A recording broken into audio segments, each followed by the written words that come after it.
Oh! Is he off? Ah, right. Hard luck. Ah, excitement.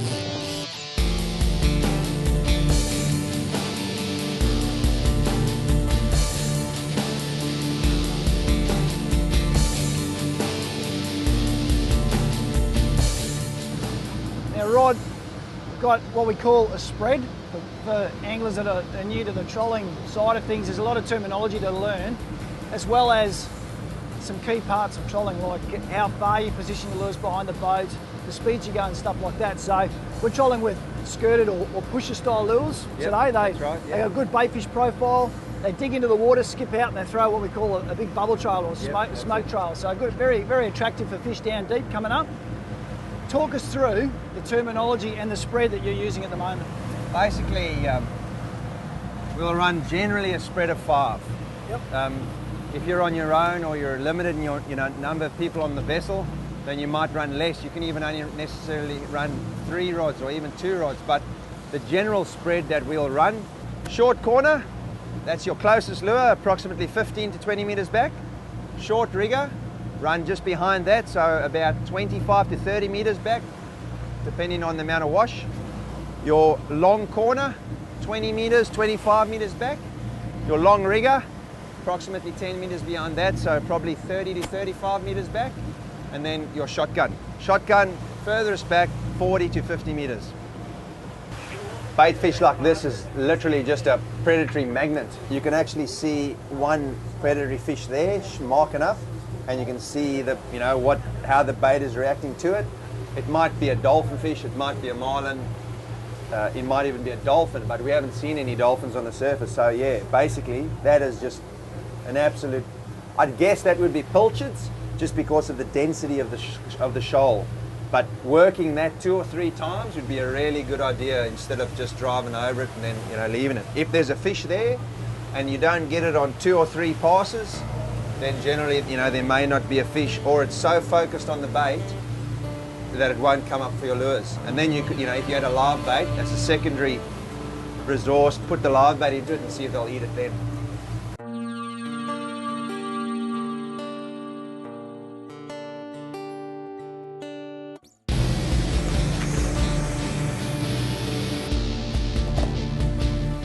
Go for it, Bill.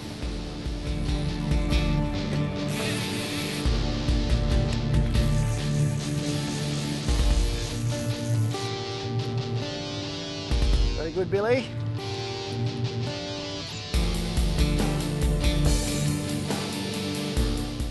Work, Billy. Got the shotgun, mate, way out the back. Way out the back. Dion just made a colour change. Oh, yeah. There we go, starting to get a bit active. So fishing one of Roderick's pushes, skirted lure, way out back, 7 knots. And Roderick's been working up the top deck there, looking for bait, looking for signs of current lines in the water. It's a very active pursuit. It's not something where you just throw lures out the back, hope for the best. That's why Roderick catches a lot of fish. He's always got that fish brain engaged. Also, a really good trick when you want to land a bullfish quickly, as soon as you hook him, try and get down current of the fish. As with a bird has to fly into the wind if he wants to conserve energy. Exactly the same with a fish. If you pull him down current, he has to keep swimming, otherwise he'll sink. So we try and get the boat down current of the fish, and that way it tires the fish out a lot quicker and you can get a release. And don't be shy if line's peeling off the reel, that's good. You just keep that constant pressure and be, don't be too aggressive, but constant pressure, it's better than what you're doing with the rod. Fishing around tide turn at the moment as well. Good strategy is you want to be fishing when the fish are most likely to bite, and a lot of people that chase, not just marlin, but a lot of pelagics will tell you that around those tide turns, the bait gets active, the predators get active. You often see the birds get a bit more active as well. There he is, straight out the back. Come from back. Up he comes.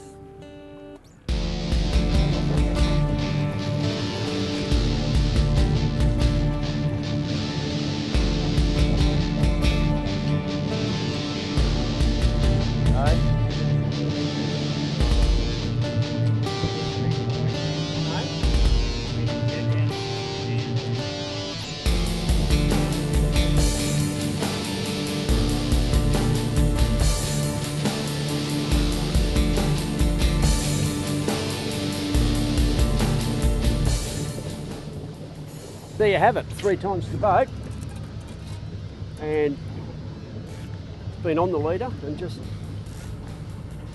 one tough fish. Well, it's obviously made a bit easier too. You know, you're not using seriously heavy gear. This is probably what we class the light to medium.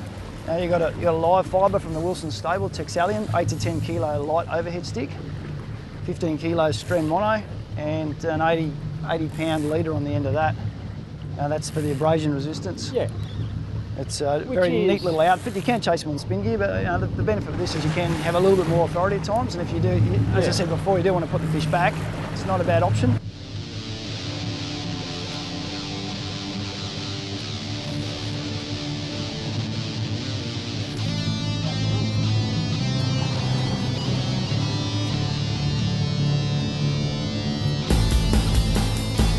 Here we go. Dion leader. Oh. Unfortunately, it was hooked fairly gently, and Dion was a bit cautious about going heavy on it, which is fair enough, and we have pulled that out. And the good thing is, though, that fish hasn't been worn out too much. Dion's bought the lure that did the damage. The fish has swum away, and it was just one of those things. And the benefit of using your eyes as you're trying to land fish to see how well that hook is set. That's the reason Dion said, boys, I ain't going too heavy on this, because I can see that that's very gingerly hooked.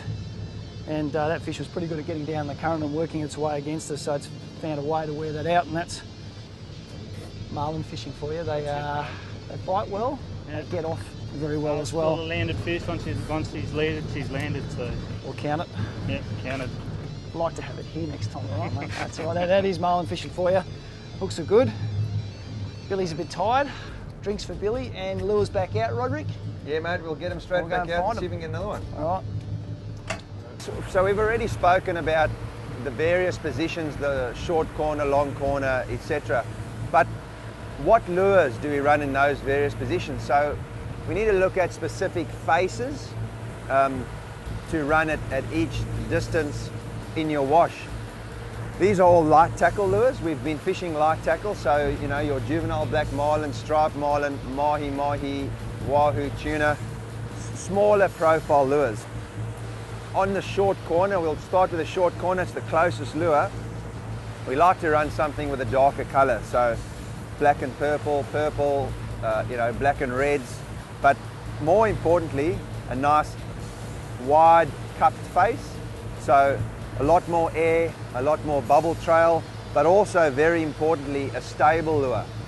One thing to bear in mind with this shape lure, it will dive a bit deeper, and if it's run close in next to the boat, you do want a lure that does just pop under the surface a little bit further, making it a bit more visible for the fish. So short corner, a nice cup face lure like that.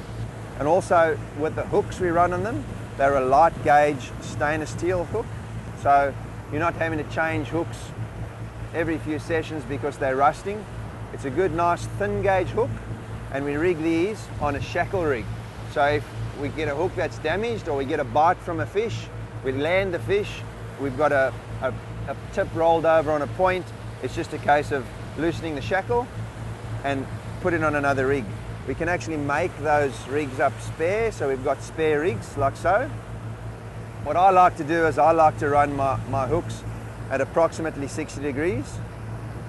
That stabilizes your lure. Those hooks run like that in the water column. Obviously they'll roll slightly as they turn, but they'll generally stay up at that angle. And the reasoning behind that is if that fish comes up and turns left or right when he eats your lure, you have a better chance of hooking him. There is also, with slant face style lures that have got a more erratic action through your wake, you know, guys will run them at 180. Guys run single hooks.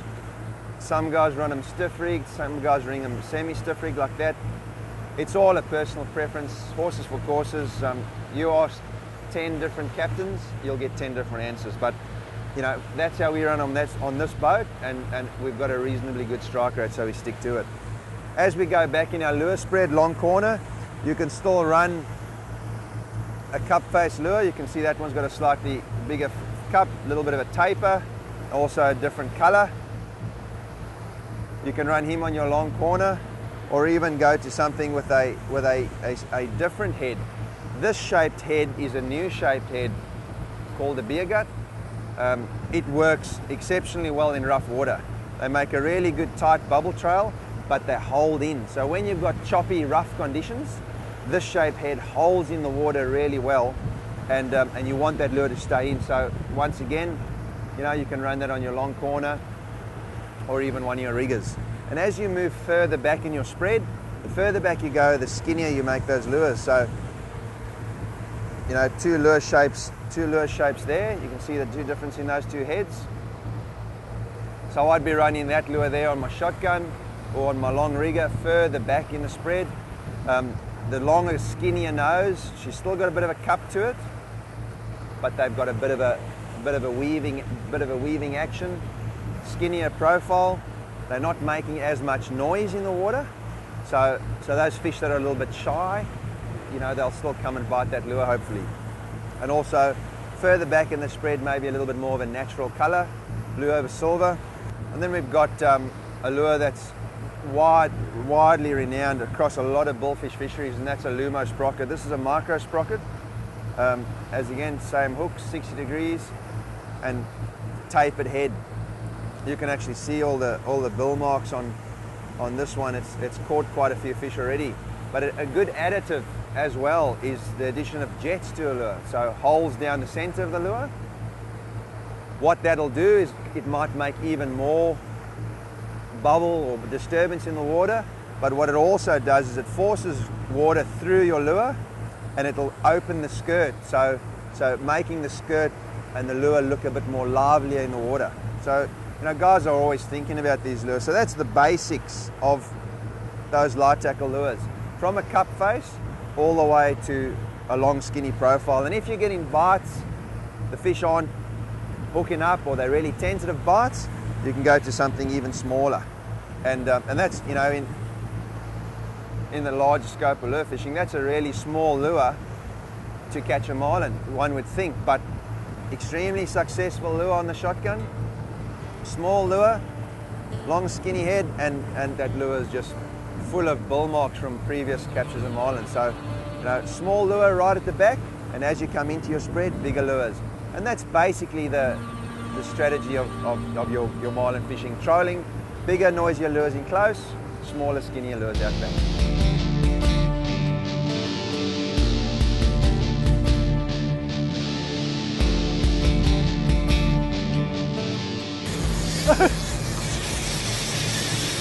Oh, look at that. There he goes.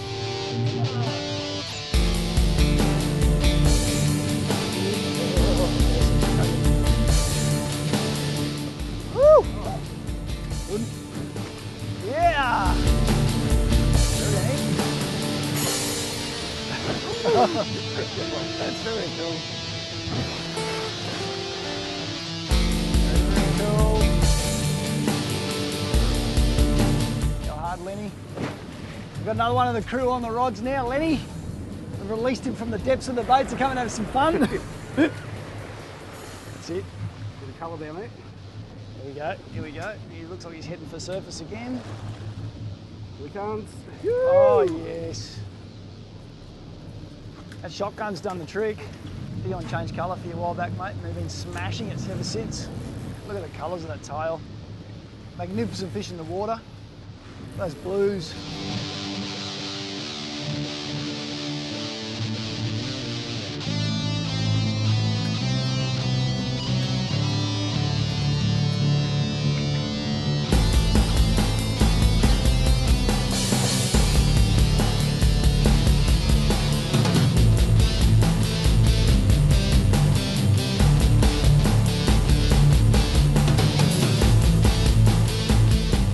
Very near the end of this battle. We've got to fish both sides now, and the thing we want to do is we want to release this fish. The less we handle it, the better. And we've got Dion all keyed up to get his hands on the leader. We don't want to anger this fish too much. We want to quickly get a hold of that bill, remove hooks, and let it go. Too good a fish to catch only once.